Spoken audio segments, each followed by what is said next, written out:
Sabi ito, bisita ko, Boy Tanong TV. Hello! Oh. Welcome po sa Limay! So guys, dumating ang aking bisita dahil piyesta ng Limay. In-invite ko siya rito sa may Limay.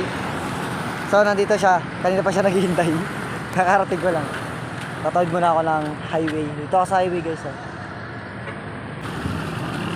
Yo, what's up? Ito yung aking bisita. Sabi ito, bisita ko, Boy Tanong TV. Hello! Oh. Welcome po sa Limay!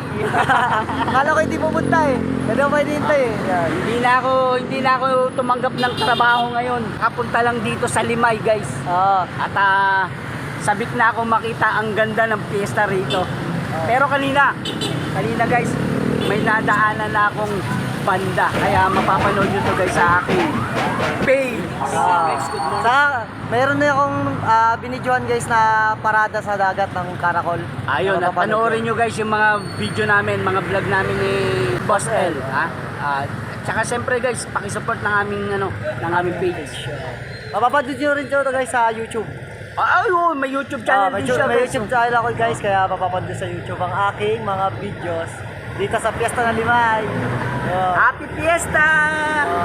Okay, punta na kami sa Saan bahay. tayo? Nakaposas pa siya oh. Posas dito. Ito yung grabe ng ng motor na to, malupit, nakaposas.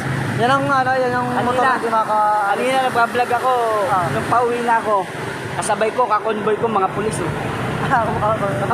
Tingnan nga yan eh.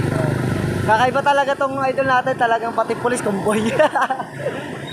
Okay, let's go. Dito. Baka nandito Sa overpass kami. Baka nandito si Clock9 ha. Si Glock9 nandito sa overpass. Nasa iskinita. So guys, nandito namin sa bahay. Uy, so bakit kami dito? Tawagan siya, Ma! Ginagawa mo? Dito ano? Ito, si Boy Tanong TV. Yung bisita ko. Ano? Ay, magandang araw po. Si Papa. Busy. Tara. Kain na tayo.